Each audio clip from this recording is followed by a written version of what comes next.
요즘 한창 주한미군의 방위비 분담에 대한 이슈가 계속 나오고 있습니다. 이런 와중에 주한 미군 철수 시 한국은 핵무장을 준비하겠다는 소문도 많고요. 그런 와중에 미군 철수 시 한국에 남겠다고 하는 주한미군들이 급증하는데요. 오늘 그 사연들을 알아보도록 하겠습니다. 딱 1초 구독, 좋아요 부탁드립니다. 한국 시간으로 2024년 8월 새벽녘에 워싱턴 백악관 상황실. 미국 대통령 주재로 긴급 안보 회의가 열리고 있었습니다. 주한미군 철수를 검토하라. 짧은 한마디가 회의실을 얼어붙게 만들었지요. 특히 펜타곤의 젊은 전략기획장교 에드워드 맥클레인 중령은 대통령의 발언에 깊은 고민에 빠졌습니다. 에디는 이미 오래전부터 한국의 자주 국방 능력을 높이 평가해왔고, 이제는 미국의 보호 없이도 충분히 자립할 수 있다고 확신했으니까요. 한국은 자체 방위력이 충분합니다. 오히려 우리가 계속 머문다면 한국의 군사 자립을 방해할 뿐입니다. 회의 후 펜타곤으로 돌아온 에디는 예상치 못한 방문객을 맞이했습니다. 베트남전에 참전했던 아버지 리처드 맥클레인이었죠. 한국에서 미군이 철수한다고? 말도 안 되는 소리야. 그들은 여전히 우리의 보호가 필요해. 아버지의 목소리는 단호했습니다. 하지만 에디는 달랐습니다. 아버지, 지금의 한국은 40년 전과 완전히 다릅니다. 세계 10번째 경제 대국이고 방위산업도 세계적 수준이에요. 대화는 곧 격렬한 논쟁으로 번졌습니다. 특히 한국의 핵무장 가능성을 언급했을 때 리처드는 격분했죠. 핵무기? 말도 안 돼. 그건 동북아 전체를 위험에 빠뜨리는 일이야. 에디는 아버지의 낡은 시각에 답답함을 느꼈습니다. 직접 확인해 보겠습니다. 한국이 어떻게 변했는지, 그들의 국방력이 어느 수준인지 말이에요. 다음 날 에디는 자신의 의지로 한국행 특별 임무를 자원했습니다. 국방부가 한국의 자주 국방 능력을 평가하는 특별 프로젝트였지요. 그는 비행기에 오르며 생각했습니다. 한국이 정말 스스로를 지킬 준비가 되었는지, 그리고 핵무장이라는 선택은 과연 옳은 것인지. 12시간의 비행이 시작되었습니다. 그가 도착할 한국은 어떤 모습일까요? 인천국제공항에 도착한 에디의 눈앞에 펼쳐진 건 상상을 뛰어넘는 모습이었습니다. 자동화된 출입국 시스템, 로봇 안내원, 초고속 열차까지. 이게 정말 한국인가? 그는 믿기지 않는 눈으로 주변을 살폈습니다. 공항에서 그를 맞이한 사람은 주한미군 주둔 6년차 조나단 그리핀, 친구들은 그를 존이라고 불렀지요. 에디, 환영해. 이곳은 내가 생각했던 것보다 훨씬 발전했을 거야. 한국인 아내를 둔 조니는 얼굴에 웃음을 가득 담고 있었습니다. 평택 미군 기지로 향하는 동안 에디는 창밖 풍경에 놀라움을 감출 수 없었습니다. 고층 건물이 빼곡한 도시 경관, 첨단 도로 시스템, 그리고 어디서나 볼 수 있는 테크놀로지의 흔적들. 이건 사실 미국보다 더 발전한 것 같은데. 에디의 중얼거림에 조니는 웃음을 터뜨렸습니다. 이제 알았어. 한국은 이미 많은 면에서 우리를 앞서가고 있어. 나도 처음엔 믿기 어려웠지만 살다 보니 인정할 수밖에 없더라고. 저녁 식사 자리에서 조니는 더 놀라운 이야기를 들려주었습니다. 한국은 이미 핵무기를 만들 수 있는 기술력을 갖추고 있어.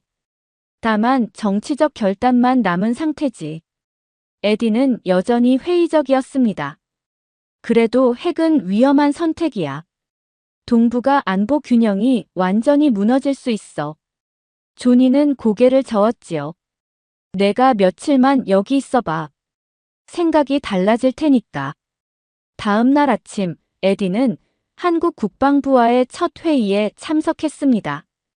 거기서 그는 국방전략연구원의 정윤서 연구관을 만났지요.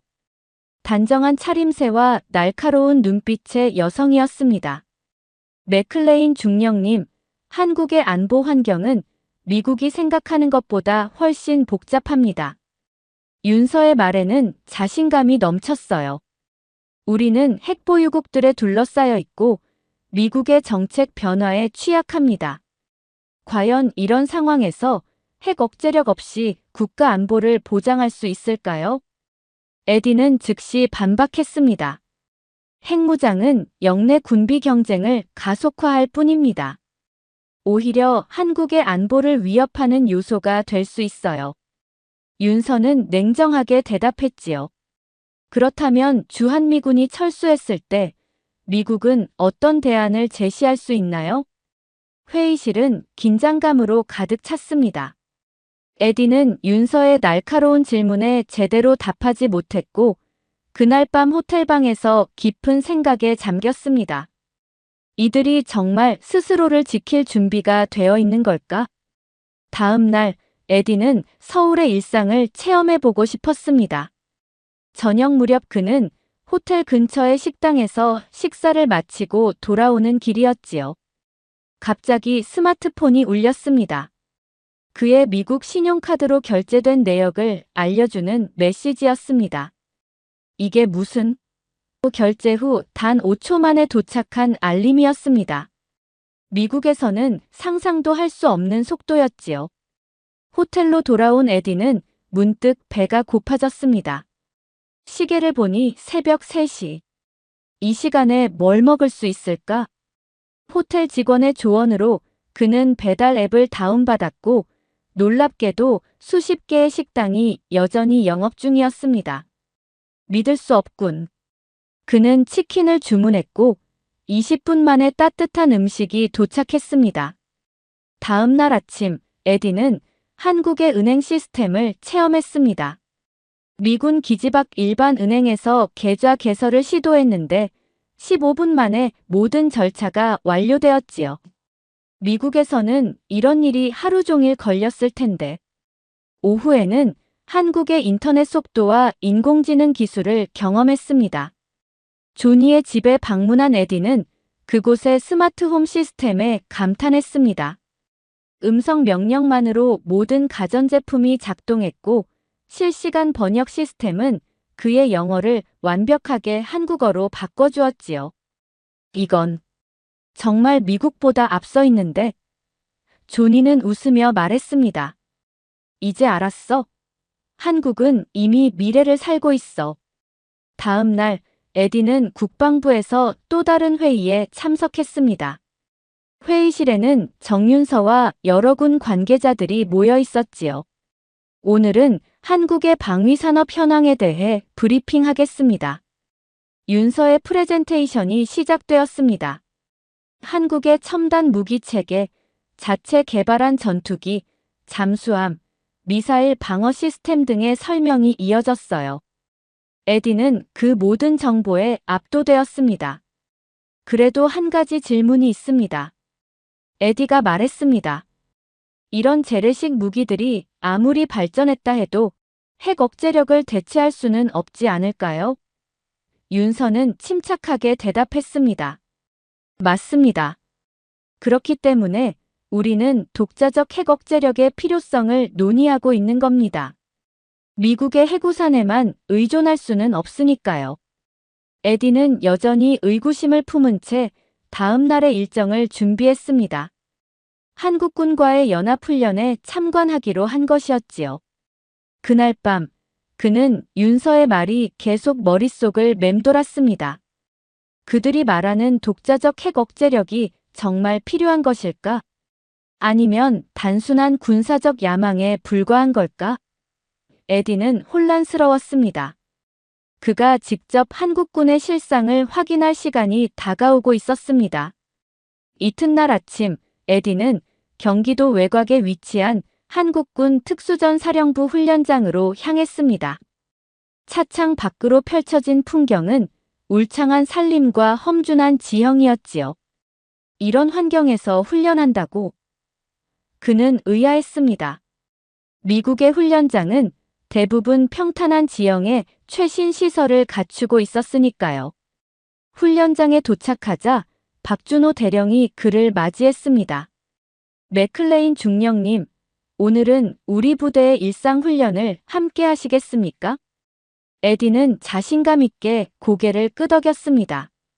그는 펜타곤에서도 체력과 전투 기술로 인정받는 군인이었으니까요.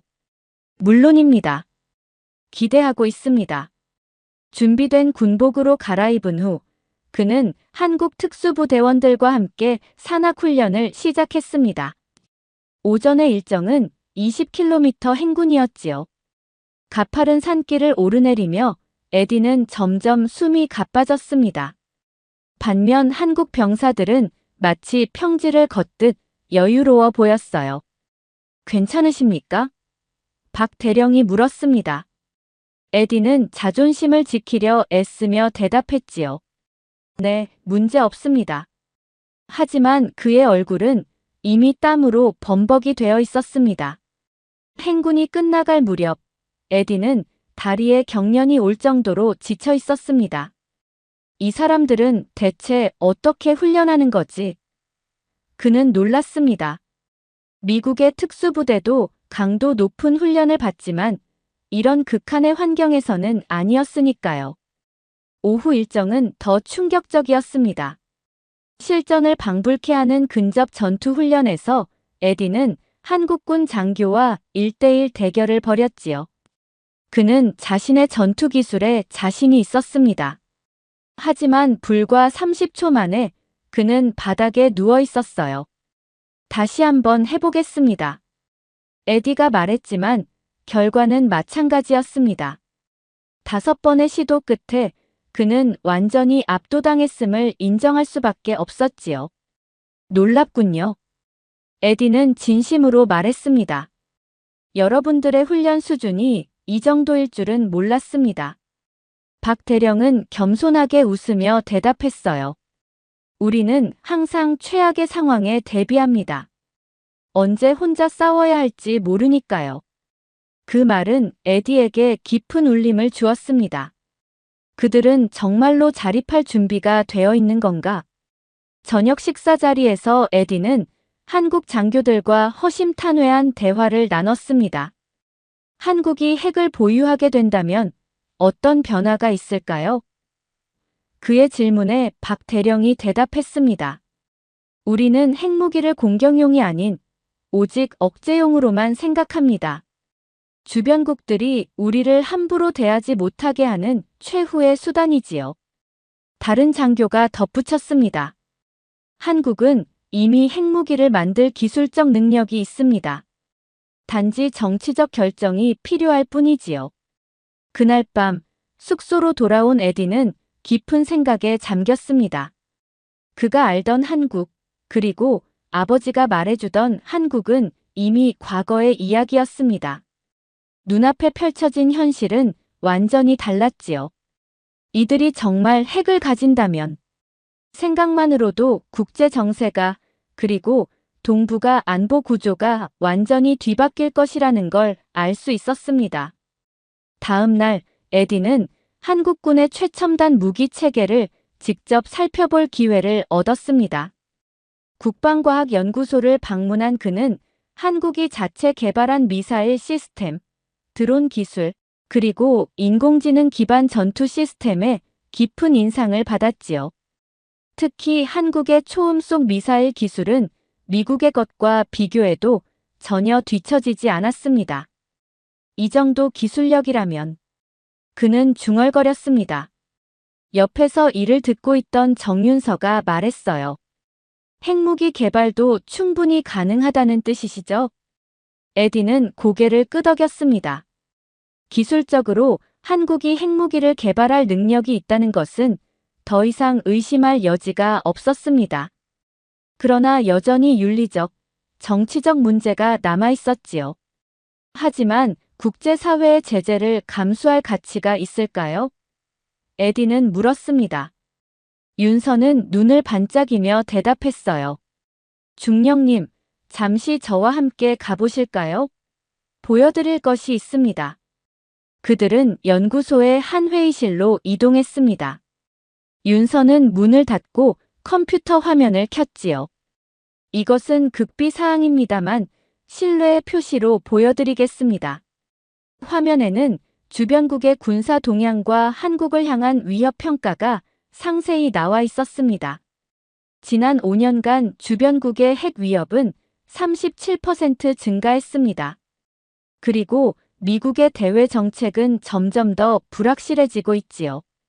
에디는 데이터를 꼼꼼히 살펴보았습니다. 분명 한국의 안보 환경은 그가 생각했던 것보다 훨씬 복잡했고 위험했습니다.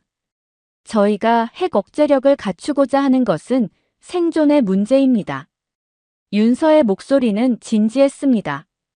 한국은 더 이상 다른 나라의 우산에 의존할 수만은 없어요. 특히 그 우산이 언제든 접힐 수 있다면 말이죠. 그날 저녁 에디는 서울의 한 고급 레스토랑에서 윤서와 저녁 식사를 함께 했습니다.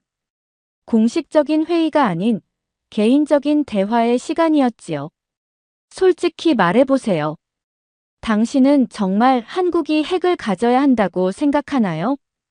에디가 물었습니다. 윤서는 잠시 생각에 잠겼다가 대답했어요.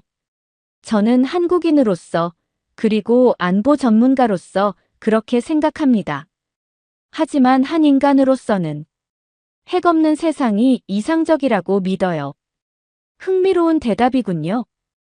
에디는 와인 잔을 들어올리며 말했습니다. 저도 비슷한 딜레마를 느끼고 있습니다. 군인으로서는 억제력의 중요성을 알지만 사람으로서는 핵무기가 가져올 위험을 두려워하죠.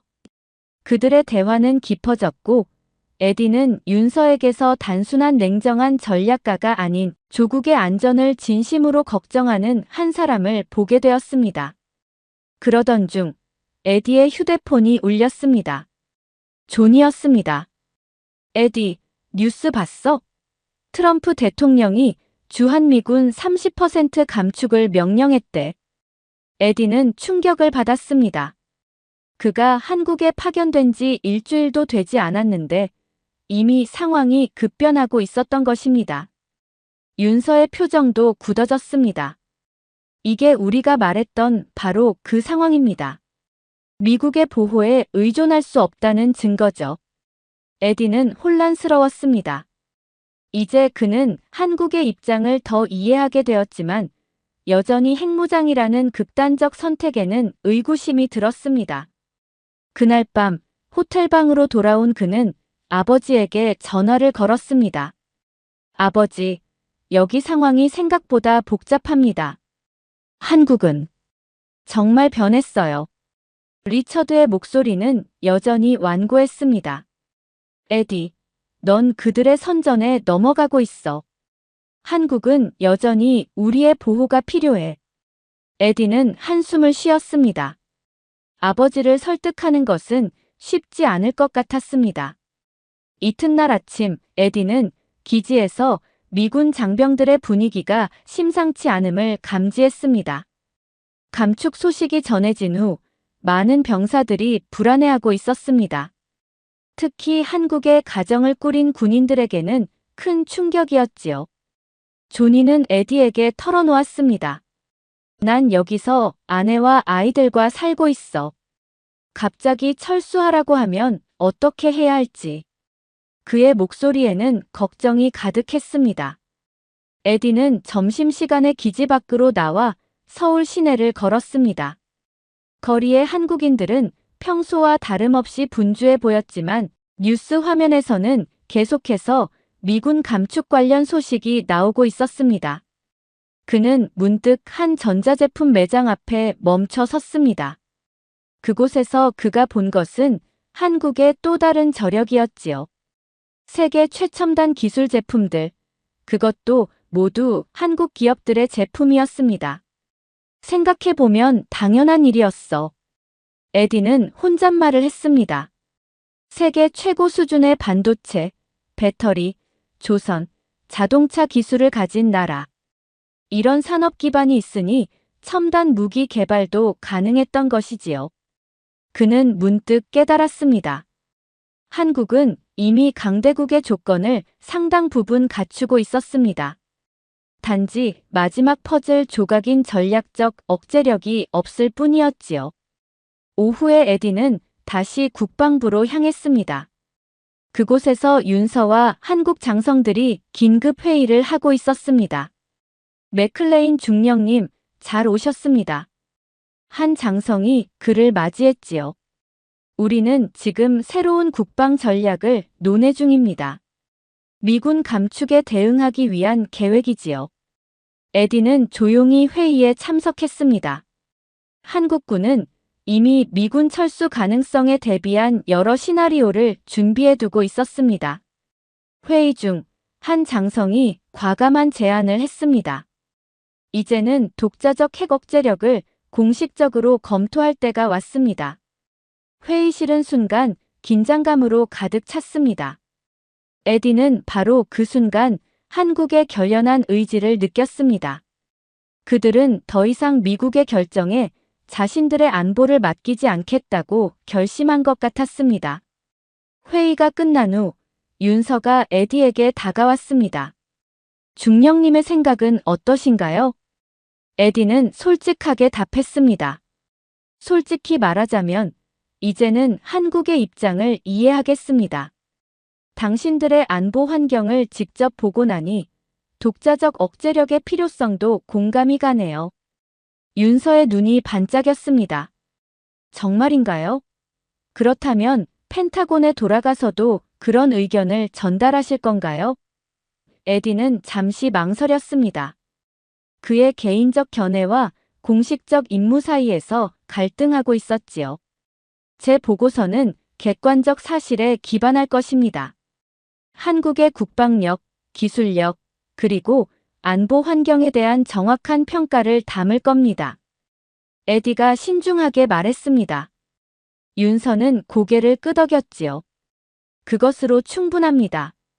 우리가 바라는 것은 오직 공정한 평가뿐이니까요. 그날 저녁 에디는 조니의 집에 초대받았습니다. 조니의 한국인 아내 민지와 8살 된 딸 소라가 그를 반갑게 맞이했지요. 저녁 식사 중 소라가 갑자기 질문했습니다. 아저씨도 우리나라를 떠나게 되는 거예요? 그 순수한 질문에 에디는 가슴이 찡해졌습니다.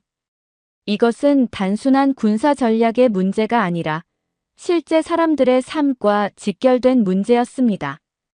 글쎄, 소라야. 아직 확실한 건 없단다. 에디는 부드럽게 대답했지요. 민지가 말했습니다. 저희 한국 사람들은 미국이 떠나도 괜찮을 거라고 생각해요.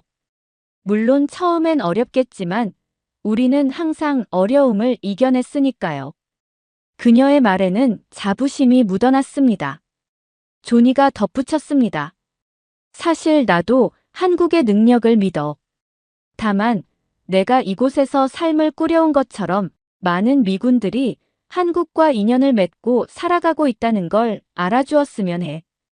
그날 밤 에디는 복잡한 감정을 안고 호텔로 돌아왔습니다. 그가 보고 느낀 한국은 아버지의 말과도 미국의 공식 평가와도 달랐습니다. 그들은 이미 강대국의 면모를 갖추고 있었고 마지막 단계로 핵 억제력이라는 선택지를 진지하게 고려하고 있었지요. 에디는 미국으로 돌아가 어떤 보고서를 작성해야 할지 고민했습니다. 그의 솔직한 평가가 두 나라의 관계, 그리고 동북아 안보 구조에 어떤 변화를 가져올지는 아무도 알 수 없었습니다. 미국으로 돌아갈 날이 하루 앞으로 다가왔습니다. 에디는 한국에서의 마지막 일정으로 판문점을 방문하기로 했지요. 국경지대를 직접 보고 싶었던 것입니다. 그곳에서 그는 뜻밖의 상황을 목격했습니다. 갑작스러운 군사훈련이 시작된 것이었습니다.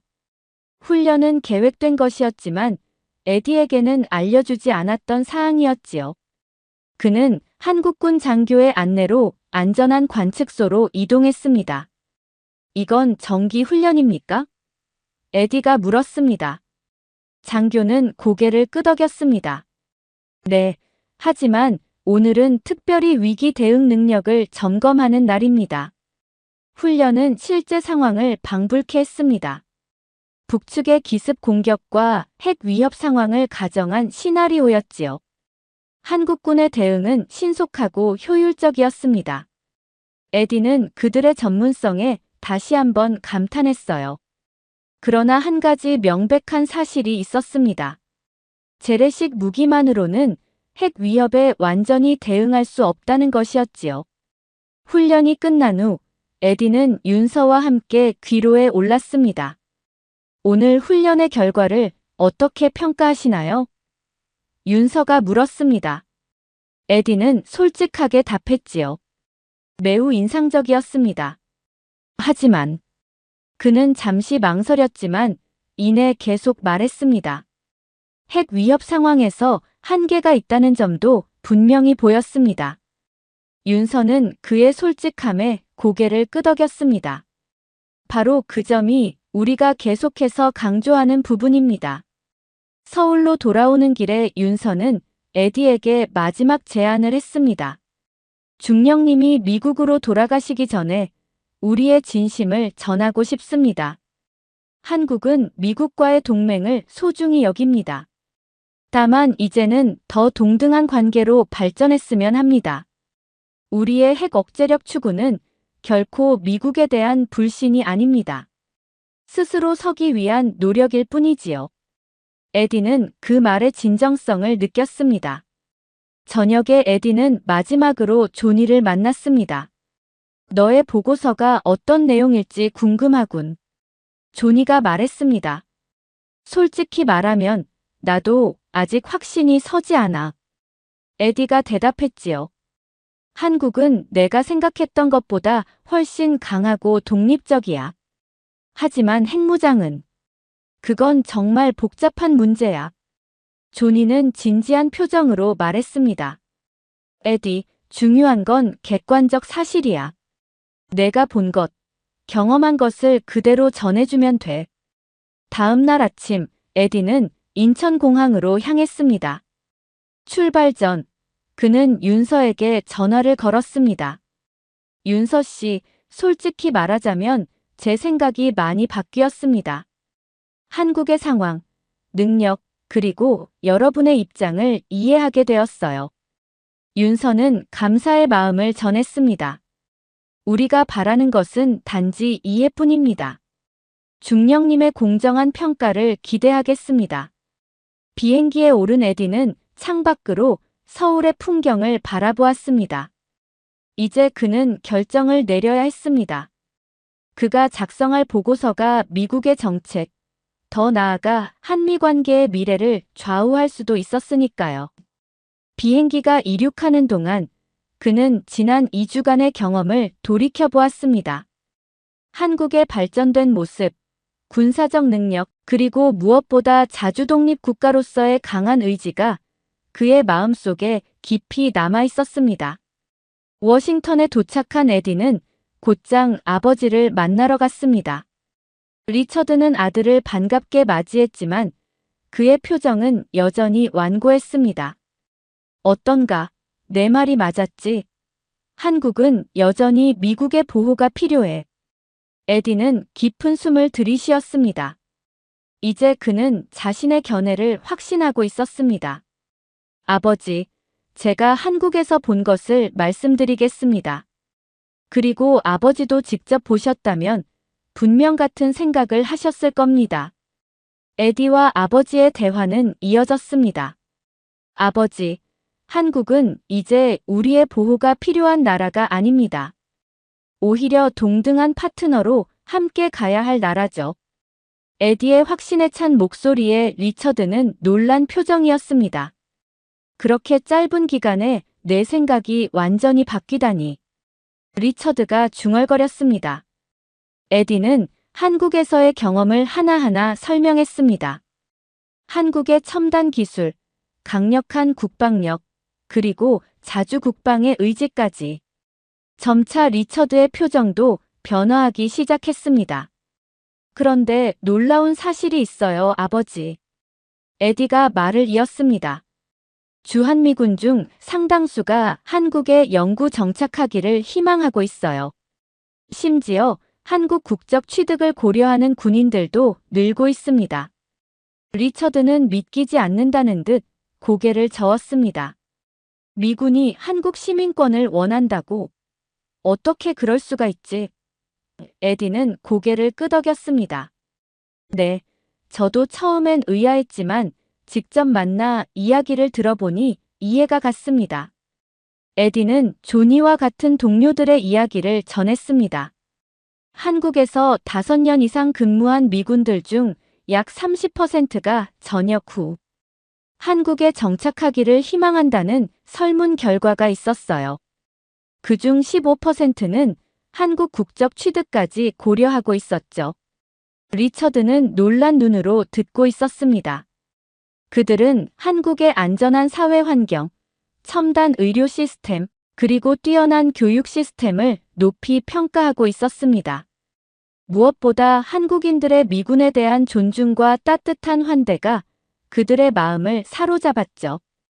특히 인상적이었던 것은 한국에서 가정을 이룬 미군들의 이야기였습니다. 그들의 자녀들은 한국의 교육 시스템 속에서 성장하며 두 나라의 문화를 모두 흡수하고 있었습니다. 아버지, 이제는 미국이 한국을 지킨다는 오래된 생각보다 두 나라가 서로를 풍요롭게 한다는 관점으로 봐야 할 때입니다. 에디의 말에 리처드는 깊은 생각에 잠겼습니다. 다음 날 에디는 펜타곤에서 자신의 보고서를 발표했습니다. 한국은 이제 우리가 생각했던 것보다 훨씬 강력한 국가입니다. 미군 감축이나 철수가 이루어지더라도 그들은 자신들의 안보를 지킬 충분한 능력을 갖추고 있습니다. 회의실에는 긴장감이 감돌았습니다. 더 나아가 한국의 핵억제력 추구는 동북아 안보 구조를 근본적으로 재편할 수 있는 중대한 변화가 될 것입니다. 우리는 이를 단순히 막기보다 어떻게 관리하고 협력할지 고민해야 합니다. 에디의 보고서는 큰 파장을 일으켰습니다. 일부는 그가 너무 한국에 호의적이라고 비판했지만 다른 한편에서는 그의 현실적 평가를 높이 샀습니다. 특히 주목받은 것은 주한미군의 한국 정착 희망 비율이었습니다. 이는 단순한 군사 동맹을 넘어선 두 나라 관계의 깊이를 보여주는 상징적인 지표였습니다. 1개월 후 에디는 뜻밖의 제안을 받았습니다. 한국 국방부와 미 국방부가 공동으로 추진하는 새로운 동맹 프로젝트의 책임자로 한국에 파견되는 것이었습니다. 그는 망설임 없이 수락했습니다. 출발 전 에디는 아버지를 다시 찾았습니다. 이번에는 리처드의 태도가 완전히 달라져 있었습니다. 아들아, 내가 옳았던 것 같다. 나도 한번 한국을 방문해 볼까 생각 중이야. 서울로 돌아온 에디는 윤서와 재회했습니다. 다시 오셨군요. 윤서가 웃으며 말했습니다. 이번에는 오래 머물 예정입니다. 에디가 대답했습니다. 그들은 함께 새로운 한미 동맹의 청사진을 그려나갔습니다. 더 이상 일방적인 보호자와 피보호자의 관계가 아닌 동등한 파트너로서의 관계였습니다. 에디는 주한미군 장병들을 위한 한국 정착 지원 프로그램도 구상했습니다. 이미 많은 미군들이 한국에 뿌리내리고 싶어 했고, 그것은 양국 관계를 더욱 단단하게 묶는 끈이 될 것이었습니다. 1년 후, 에디의 아버지 리처드가 한국을 방문했습니다. 그는 서울의 변화된 모습에 놀라움을 금치 못했습니다. 특히 대한민국 국적을 취득한 전직 미군들을 만났을 때 그의 오래된 편견은 완전히 무너졌습니다. 이제 알겠구나. 왜 내가 그토록 한국을 옹호했는지. 리처드가 말했습니다. 에디는 미소를 지었습니다. 아버지, 이제는 코리안 드림의 시대입니다. 과거에 우리가 한국을 도왔다면 이제는 한국이 우리에게 새로운 미래를 보여주고 있어요. 한국의 핵 억제력 개발은 여전히 논쟁 중이었지만 그것은 더 이상 미국에 대한 도전이 아닌 동북아 안보를 함께 고민하는 과정의 일부로 인식되기 시작했습니다. 에디는 가끔 판문점을 찾아 국경을 바라보곤 했습니다. 그곳에서 그는 생각했습니다. 세계는 변하고 있다. 우리가 오래도록 당연시 여겼던 것들이 이제는 다시 생각해 볼 시간이 온 것이다. 저 멀리 서울의 화려한 스카이라인이 그의 시선을 사로잡았습니다. 그것은 마치 미래를 향해 힘차게 도약하는 한국의 모습을 상징하는 것 같았습니다.